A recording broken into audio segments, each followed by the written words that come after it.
Uma grande aeronave comercial, lotada de passageiros, balançava violentamente de um lado para o outro no ar, como se estivesse sendo controlada por uma mão invisível. Em seguida, a cauda do avião e os dois motores simplesmente se desprenderam. A aeronave perdeu o equilíbrio instantaneamente, como uma pipa com a linha cortada, mergulhando em direção a uma área residencial densamente povoada. A explosão e as chamas engoliram o bairro em um instante.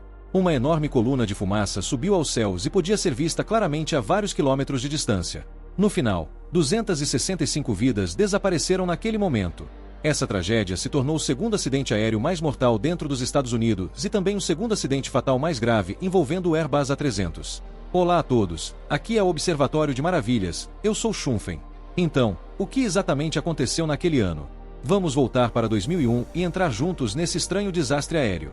Localizado no nordeste dos Estados Unidos, o estado de Nova York é o principal centro populacional e econômico do país. Manhattan, a Times Square, a Broadway, símbolo da indústria do entretenimento, e o Central Park, o pulmão verde da cidade, juntos formam um charme único dessa cidade. E o portão aéreo que leva a essa capital mundial é justamente o Aeroporto Internacional John F. Kennedy, localizado no distrito do Queens. Como o aeroporto internacional mais importante de Nova York, ele não é apenas um dos centros de aviação mais movimentados do mundo, mas também funciona como uma pequena cidade que nunca dorme, recebendo e enviando passageiros dia e noite, contando histórias e testemunhando incontáveis encontros e despedidas. E a história que vamos contar hoje aconteceu justamente aqui. Na manhã de 12 de novembro de 2001, um Airbus A300 estava estacionado no Aeroporto Internacional John F. Kennedy realizando o processo de embarque. Esse modelo de avião foi lançado pela Airbus em 1972 e foi a obra pioneira da empresa. Também foi o primeiro avião comercial de fuselagem larga com 2 motores no mundo. Graças à sua excelente economia e confiabilidade, ganhou amplo reconhecimento no mercado e lançou as bases sólidas para o desenvolvimento posterior da Airbus. Seu surgimento marcou oficialmente o desafio da indústria aeronáutica europeia à hegemonia americana. O modelo específico naquele dia era um A300B4605R, registrado como N14053. Foi entregue à American Airlines em 12 de julho de 1988. Até então, tinha acumulado 37.550 horas de voo e completado 14.934 ciclos de pouso e decolagem. Era considerado um avião em plena maturidade operacional, com desempenho em excelente estado. O voo daquele dia partia do aeroporto John F. Kennedy, nos Estados Unidos, com destino ao Aeroporto Internacional Las Américas, na República Dominicana. Era um voo internacional regular da American Airlines, também um voo diário, número 587. Para facilitar a narrativa, vamos chamá-lo simplesmente de voo 587. A tripulação era composta da seguinte forma. O comandante tinha 42 anos, chamado Edward. Trabalhava na American Airlines há 16 anos. Antes disso, serviu na Força Aérea dos Estados Unidos e pilotou vários tipos de aeronaves. Acumulava 8.050 horas de experiência de voo, das quais 1.723 horas eram no A300. Sua experiência era bastante rica. O copiloto tinha 34 anos, chamado Molin. Trabalhava na American Airlines há 10 anos e acumulava 4.403 horas de voo, sendo 1.835 horas no A300. Sua experiência também era considerada boa. Além dos 2 pilotos, havia ainda 7 comissários de bordo e 251 passageiros. Antes da decolagem, havia um total de 260 pessoas a bordo, com ocupação total. Logo, o tempo avançou até 9 horas e 13 da manhã. O avião finalmente estava pronto e recebeu autorização para decolar. Com uma ordem do comandante, a aeronave acelerou na pista 31 litros. Rapidamente atingiu a velocidade V1 e, logo em seguida, a velocidade de rotação. Acompanhado pelo rugido violento dos 2 motores, o avião decolou com sucesso e seguiu em direção ao destino. Neste voo, o copiloto era o responsável por pilotar, enquanto o comandante monitorava e auxiliava. A rota previa primeiro uma curva à esquerda sobre a Baía da Jamaica e depois seguir para o sul, em direção à República Dominicana. Às 9 horas 14 minutos e 43 segundos, a tripulação recebeu uma instrução do controle aéreo para virar 20 graus à esquerda e continuar subindo. Às 9 horas e 15, a tripulação informou que havia atingido 1.300 pés e continuaria subindo para 5.000 pés. 5 segundos depois, o controle de tráfego aéreo instruiu novamente para continuar subindo até 13.000 pés e manter a altitude. Todas essas comunicações eram completamente normais. Porém, apenas 32 segundos depois, algo inesperado aconteceu. O avião começou a sofrer turbulências violentas sem motivo aparente. O copiloto imediatamente tentou estabilizar usando os controles e o leme. Ao mesmo tempo, o comandante aumentou a potência dos motores, elevando a velocidade para 250 nós. Mas o estranho era que, apesar de seguir exatamente o treinamento que havia aprendido, controlando manche e leme, a turbulência não apenas não desapareceu, como ficou ainda pior, como uma fera enfurecida. Nesse momento, o balanço lateral do avião já ultrapassava claramente os limites normais. Até os passageiros perceberam que algo estava errado e começaram a entrar em pânico. Às 9 horas 15 minutos e 54 segundos, o copiloto gritou nervosamente: "Me dê potência máxima." O comandante, preocupado, perguntou: "Você está bem?" O significado era claro: se não conseguisse controlar, ele assumiria. Mas o copiloto respondeu com firmeza: "Estou bem, estou bem." Ao ouvir isso, o comandante não insistiu e apenas continuou ao lado incentivando: "Segura, segura." Mas antes que terminasse a frase, o desastre aconteceu. Às 9 horas 15 minutos e 57 segundos, uma explosão ensurdecedora veio da parte traseira da aeronave. Quase no mesmo instante, o avião sofreu uma violenta sacudida. Logo depois, o nariz da aeronave abaixou abruptamente e ela começou a cair fora de controle. Todos os alarmes dentro da cabine começaram a soar ao mesmo tempo. Alarmes de velocidade, sistemas de advertência, tudo disparava sem parar. O copiloto, desesperado, gritou: "Droga! O que aconteceu com a gente? Estamos presos nisso." Mesmo tentando desesperadamente estabilizar a situação, naquele momento o avião já não respondia mais aos comandos. Na cabine de passageiros, o caos havia tomado conta. Todos perceberam que algo estava terrivelmente errado. Gritos, choros, orações e pedidos de socorro se misturavam. Por volta das 9 horas 16 minutos e 35 segundos, menos de 2 minutos após a decolagem, o voo 587 caiu quase verticalmente sobre uma área residencial em Belle Harbor, no Queens. A violenta explosão engoliu tudo ao redor. Uma enorme bola de fogo subiu ao céu. O avião se despedaçou em inúmeros fragmentos. As casas abaixo foram rasgadas pelas chamas e pela onda de choque. As ruas se transformaram em um mar de fogo. Uma espessa fumaça negra subiu ao céu. Em apenas dezenas de segundos, aquela comunidade pacífica se transformou em um cenário de apocalipse. Como o acidente aconteceu durante o dia e pouco depois da decolagem, o aeroporto soube imediatamente da tragédia e informou as equipes de emergência. A operação de resgate começou imediatamente. O Corpo de Bombeiros de Nova York acionou o nível máximo de emergência. Mais de 30 bombeiros, paramédicos e equipes médicas correram para o local. Mas o que encontraram foi um verdadeiro inferno. 4 casas haviam sido completamente destruídas. Pelo menos 6 estavam gravemente danificadas. O avião já havia se desintegrado em destroços em chamas espalhados pelas ruas. O ar estava tomado pelo cheiro forte de combustível de aviação e pelo odor de queimado. A fumaça podia ser vista claramente a quilômetros de distância. A polícia evacuou os moradores da área e isolou toda a região. Enquanto combatiam o incêndio, as equipes de resgate procuravam sinais de vida nos escombros. Mas o poder destrutivo da explosão foi devastador. Não havia sobreviventes. Nem mesmo corpos intactos podiam ser encontrados. O resultado final foi devastador. As 260 pessoas a bordo morreram. Além disso, 5 moradores em solo também perderam a vida no incêndio. No total, 265 pessoas morreram. Em escala de vítimas, este foi o segundo acidente aéreo mais grave dentro do território dos Estados Unidos, perdendo apenas para o acidente do voo 191 da American Airlines em 1979. Ao mesmo tempo, também foi o segundo acidente fatal mais grave envolvendo o Airbus A300. Diferente de acidentes anteriores, quando a notícia da queda do voo 587 se espalhou, Nova York e todos os Estados Unidos mergulharam em pânico. Principalmente porque apenas 2 meses antes, os atentados de 11 de setembro ainda estavam frescos na memória de todos. Especialmente em Nova York, a tensão permanecia altíssima. As famílias das vítimas ainda estavam em luto. Muitos funerais de bombeiros mortos no 11 de setembro mal haviam terminado.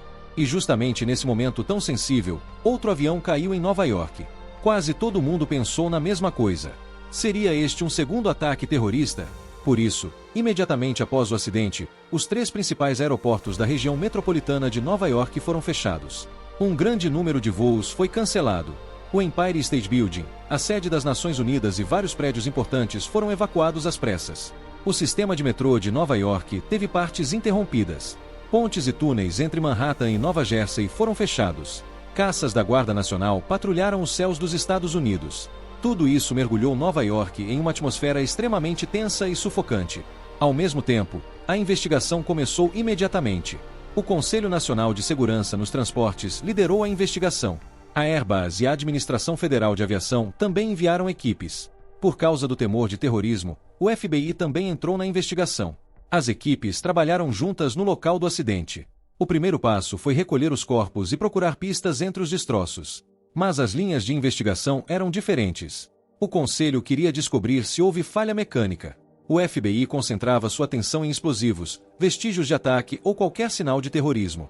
Mas logo no início, a investigação encontrou enormes dificuldades. O impacto destruiu completamente 4 casas.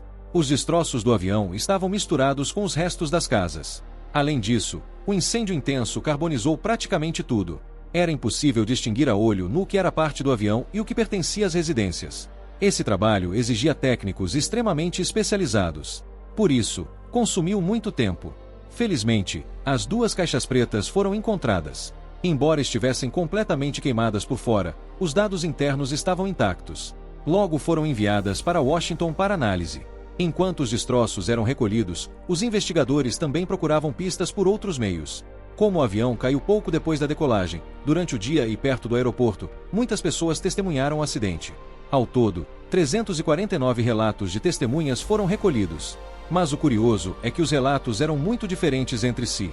Algumas pessoas disseram ter visto o avião explodir no ar e se partir em 2. Outras afirmaram ter visto fogo saindo da aeronave antes da queda. Alguns disseram que os motores e a cauda se soltaram ainda no ar. Houve até quem afirmasse ter visto um objeto desconhecido atingir o avião. As estatísticas mostraram que pelo menos 52% das testemunhas acreditavam que havia ocorrido fogo ou explosão antes do impacto. Isso aumentou ainda mais as suspeitas de terrorismo e intensificou o pânico público. Mas logo uma descoberta importante mudou completamente o rumo da investigação. A cerca de 1 quilômetro do local do acidente, nas águas da Baía da Jamaica, foi encontrada toda a cauda vertical do avião. Entre a cauda e a fuselagem principal, os 2 motores que haviam se desprendido também foram localizados. Um deles caiu em um posto de gasolina. O outro atingiu uma casa. Pela forma como a cauda e os motores haviam se desprendido, aquilo não correspondia às características típicas de uma explosão causada por bomba. Além disso, o FBI analisou dezenas de fragmentos importantes retirados dos destroços e não encontrou nenhum vestígio de explosivos. Também não houve qualquer organização ou indivíduo assumindo responsabilidade pelo ocorrido. Somando todas as evidências, a conclusão apontava para uma única direção. Aquilo não era um ataque terrorista. Era um acidente aéreo puro. Pouco depois, em uma coletiva de imprensa, o FBI anunciou oficialmente essa conclusão. Isso acalmou um pouco a população, que ainda estava em choque. Depois disso, o FBI deixou a investigação. O restante do trabalho ficou totalmente nas mãos do Conselho Nacional de Segurança nos Transportes. Antes que a análise das caixas pretas fosse concluída, os investigadores tentaram encontrar pistas no aeroporto e com controle de tráfego aéreo. Foi então que surgiu uma informação crucial. Pouco à frente do voo 587, havia um avião da Japan Airlines, um Boeing 747. O intervalo entre as decolagens dos 2 aviões era muito curto, apenas 1 minuto e 40 segundos. Esse tipo de aeronave de grande porte gera fortes turbulências atrás das asas durante a decolagem. É o chamado rastro de turbulência. Funciona como um tornado invisível no ar, e é extremamente perigoso. Então surgiu a hipótese. Será que a turbulência deixada pelo Boeing 747 causou a queda? Essa hipótese era possível, mas ela não explicava como a cauda vertical e os 2 motores haviam se desprendido. Claramente havia algo mais complexo por trás do acidente. Enquanto isso, a decodificação das caixas pretas finalmente ficou pronta. Com os dados sendo restaurados linha por linha, os últimos segundos do voo 587 começaram a ser revelados. Na manhã de 12 de novembro, às 9 horas 13 minutos e 8 segundos, o voo 47 da Japan Airlines, um Boeing 747, decolou da pista 31 litros. 1 minuto e 36 segundos depois, o controle aéreo avisou a tripulação do voo 587 sobre a turbulência gerada pelo 747 e instruiu a aeronave a aguardar no início da pista. Às 9 horas 13 minutos e 28 segundos, o voo 587 recebeu autorização para decolar. O comandante confirmou a autorização. Antes da decolagem, o copiloto até brincou com o comandante. "Você está satisfeito com essa distância?" O comandante respondeu com confiança. "Quando começarmos a correr pela pista, não haverá problema. Quando decolarmos, ele já estará a 5 milhas de distância." Logo depois disso, o avião começou a acelerar na pista. Às 9 horas 14 minutos e 29 segundos, decolou com sucesso. Exatamente 1 minuto e 40 segundos depois do avião da Japan Airlines. Logo depois, iniciou a curva à esquerda e começou a subir conforme as instruções da torre. Tudo parecia normal.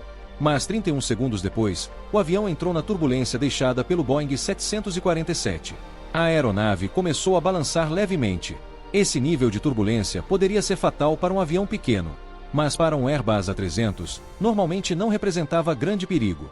Além disso, a distância de segurança havia sido respeitada.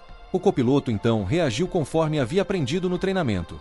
Tentou estabilizar o avião usando o manche e o leme. Mas foi justamente aí que começou o problema. Seus movimentos foram excessivos e violentos demais. Nos 5 segundos seguintes, ele moveu os controles lateralmente 7 vezes. Ao mesmo tempo, seus pés pressionavam repetidamente os pedais do leme. Essas ações não estabilizaram a aeronave. E então veio algo ainda pior. 10 segundos depois, o avião encontrou a segunda onda de turbulência. Nesse momento, a aeronave já estava inclinada 23 graus para a esquerda. A turbulência fez o avião rolar ainda mais para esse lado. O copiloto reagiu puxando fortemente para a direita e pressionando com força o pedal direito do leme. O avião então virou bruscamente para a direita e começou a derrapar lateralmente. Percebendo que a situação estava saindo do controle, ele reagiu instintivamente. Pisou no leme para a esquerda, depois para a direita, depois para a esquerda novamente. Entre 9 horas 15 minutos e 52 segundos e 9 horas 15 minutos e 58 segundos, em apenas 6 segundos e meio, o leme foi levado repetidamente ao limite total para um lado, depois para o outro, 5 vezes seguidas. Essa sequência de movimentos extremos colocou uma carga gigantesca sobre a cauda vertical. O avião começou a traçar movimentos violentos no ar, mas a crise ainda não havia terminado. O copiloto então pediu ao comandante potência máxima. O comandante, preocupado, perguntou se ele estava bem. O copiloto respondeu com firmeza que sim. Mas, na realidade, naquele momento o avião já caminhava para um ponto sem retorno. Às 9 horas 15 minutos e 58 segundos, com um som grave de ruptura, a cauda vertical foi arrancada violentamente da fuselagem. Ela se desprendeu completamente e caiu na Baía da Jamaica. Perder a cauda vertical para um avião é como um peixe perder a cauda na água. Sem ela, não havia mais qualquer possibilidade de recuperação. A aeronave entrou imediatamente em queda descontrolada. Dentro da cabine, o caos tomou conta. O copiloto não entendia o que havia acontecido. Sabia apenas que o avião não respondia mais. Alarmes estridentes disparavam sem parar. Desesperado, ele gritou: "O que aconteceu com a gente? Estamos presos." Mesmo assim, continuou tentando salvar o avião. Mas já era tarde demais. A aeronave começou a girar enquanto caía. Como os motores ainda estavam operando em potência máxima, a força extrema do impacto aerodinâmico acabou arrancando os 2 motores. Nesse momento, as caixas pretas pararam de registrar. Logo depois, o avião, como uma pipa sem controle, mergulhou sobre a área residencial. A explosão destruiu várias casas instantaneamente. Embora a causa imediata do acidente estivesse ficando clara, o uso excessivo e repetitivo do leme, que fez a cauda vertical se romper, ainda havia uma dúvida importante. Mesmo com erro de pilotagem, a cauda de um avião não deveria se desprender tão facilmente. Na história da aviação, isso era algo extremamente raro. Os investigadores começaram então a suspeitar de um problema estrutural. Será que a cauda não era forte o suficiente? Ou havia algum defeito oculto? Ao investigar mais a fundo, encontraram algo interessante. Quando esse avião saiu da fábrica, a cauda vertical já havia apresentado problemas. Ela era presa à fuselagem por 6 pontos de fixação. Esses pontos usavam um material composto reforçado com fibra de carbono. Esse material era mais leve que metal, mais resistente, mais flexível e amplamente utilizado na aviação moderna. Era formado por centenas de camadas extremamente finas de fibra de carbono e fibra de vidro. Mas, se o processo de fabricação não fosse perfeito, essas camadas poderiam se separar internamente. Esse problema é chamado de delaminação. Nos testes de fábrica do voo 587, um dos 6 pontos de fixação apresentou esse problema. Na época, a Airbus realizou um reparo, mas já haviam se passado 13 anos. Os investigadores tinham motivos para suspeitar que aquele reparo antigo pudesse ter deixado uma fragilidade. Após o acidente, os 6 pontos de fixação foram encontrados. De fato, todos estavam quebrados. À primeira vista, parecia que esse era o problema. Mas, ao examiná-los com microscópios, não foi encontrada qualquer evidência de delaminação. Então surgiu uma hipótese ainda mais preocupante. E se o próprio material composto não fosse forte o suficiente? Se isso fosse verdade, o problema seria enorme. Porque esse mesmo material não era usado apenas na cauda. Também estava presente em suportes de motor, asas e outras estruturas críticas. Os investigadores então realizaram testes extremos de carga. Pelas normas de certificação, esse tipo de conexão precisava suportar 100 mil libras de carga. Os testes mostraram que elas só quebravam acima de 203 mil libras. Ou seja, Sua resistência real era mais que o dobro do exigido. O material estava muito acima dos padrões de segurança. Então o problema não era a resistência da estrutura. Mas isso levantou outra pergunta. Como a cauda do voo 587 foi submetida a mais de 200 mil libras de força? Teoricamente, mesmo enfrentando a turbulência gerada pelo Boeing 747 à frente, isso não deveria acontecer. Para esclarecer isso, os investigadores pediram ajuda a cientistas da Agência Espacial Americana NASA. Eles calcularam com precisão a distância entre as duas aeronaves, velocidade do vento, altitude e velocidade do voo 587. A conclusão foi clara. A turbulência sozinha jamais produziria força suficiente para arrancar a cauda. Foi nesse momento que os investigadores voltaram sua atenção para as ações do copiloto. Será que aquele uso repetitivo e extremo do leme havia multiplicado as cargas estruturais? Essa possibilidade nunca havia sido observada antes, porque nenhum piloto havia feito algo tão extremo em voo real. Então os investigadores fizeram simulações usando os dados das caixas pretas. Inseriram todos os comandos do copiloto no modelo computacional. O resultado foi chocante. Naqueles curtos 6 segundos e meio, o leme foi movimentado de um lado para o outro 5 vezes, cada vez quase no limite máximo. A simulação mostrou que, quando o leme é invertido rapidamente de um lado para o outro em alta velocidade, as cargas aerodinâmicas não simplesmente oscilam. Elas se acumulam. Cada movimento adiciona força ao anterior, como golpes repetidos de chicote. A carga estrutural subiu rapidamente até ultrapassar o limite máximo da aeronave. Agora tudo fazia sentido. Mas surgiu uma nova pergunta. Por que o copiloto reagiu daquela forma? Por que fez movimentos tão extremos? Seu histórico mostrava que ele era experiente. Suas avaliações técnicas eram boas. Não parecia alguém que cometeria um erro tão básico. Então os investigadores foram mais fundo. Entrevistaram pilotos que já haviam voado com ele. E um detalhe preocupante começou a aparecer. Quase todos mencionaram a mesma coisa. Ele era extremamente sensível à turbulência de esteira. Sempre que encontrava esse tipo de situação, tendia a reagir de forma exagerada. Um comandante lembrou de uma ocasião em que voou com ele em um Airbus A300. Mesmo enfrentando uma turbulência leve, ele reagiu pressionando o leme rapidamente. O comandante ficou assustado naquela ocasião. Depois, descobriram algo ainda mais importante. Esse comportamento não surgiu do nada. Ele havia sido ensinado assim. Vinha diretamente do Programa Avançado de Treinamento Interno da American Airlines. O objetivo original desse treinamento era bom: preparar pilotos para recuperar aeronaves em situações extremas de perda de controle. Mas havia um problema. Os cenários de treinamento eram exagerados demais. Nos simuladores, a turbulência de um Boeing 747 era simulada como forte o suficiente para fazer o avião atrás rolar até 90 graus em poucos segundos. Era uma situação muito mais severa do que na vida real. Os instrutores colocavam o avião em inclinações extremas. Nos primeiros segundos, o leme e os ailerons eram até bloqueados. Só depois liberavam os controles. Isso forçava os pilotos a reagirem de forma extremamente agressiva. Muitos acabavam aprendendo a usar o leme com força máxima e rapidamente para salvar a aeronave. Mas, no mundo real, a situação era completamente diferente. Para grandes aviões, turbulências de esteira normalmente causam inclinações de apenas 5 a 10 graus. Raramente passam de 30 graus. E normalmente podem ser corrigidas apenas com os ailerons, sem necessidade de usar o leme de forma agressiva. Esse treinamento, sem perceber, implantou uma ideia errada na mente de muitos pilotos: que uma turbulência de esteira poderia virar o avião em segundos e que o leme precisava ser usado violentamente para corrigir. E essa pode ter sido a razão fundamental para a reação do copiloto naquele dia. Mas a situação ainda não tinha acabado. A aeronave continuava sofrendo fortes oscilações, e os comandos do copiloto ficavam cada vez mais agressivos. Naquele curto intervalo de apenas 6,5 segundos, o leme foi movido repetidamente de um lado para o outro em amplitude máxima. Direita total, esquerda total, direita total novamente. Esses movimentos extremos fizeram a carga aerodinâmica sobre o estabilizador vertical aumentar rapidamente. Era como se uma força invisível estivesse chicoteando a estrutura sem parar. O estabilizador vertical começou a suportar uma pressão absurda.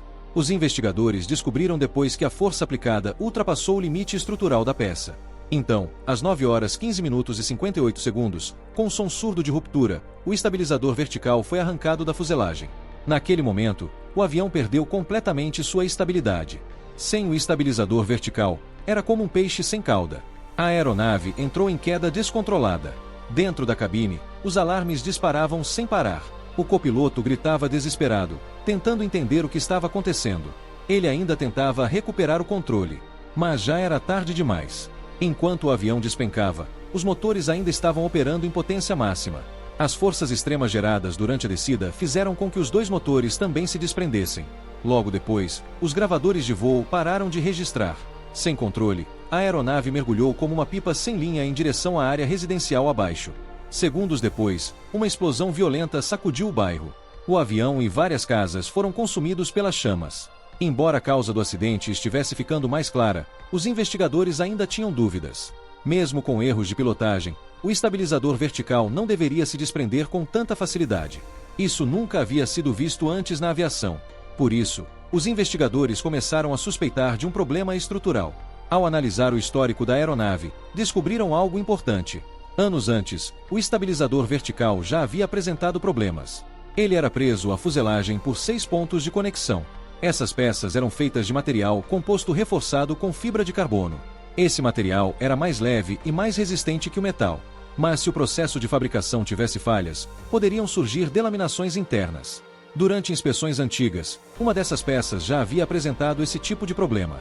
Na época, o reparo foi feito, mas os investigadores suspeitaram que aquele reparo poderia ter deixado alguma fragilidade. Após o acidente, todas as peças de conexão foram recuperadas.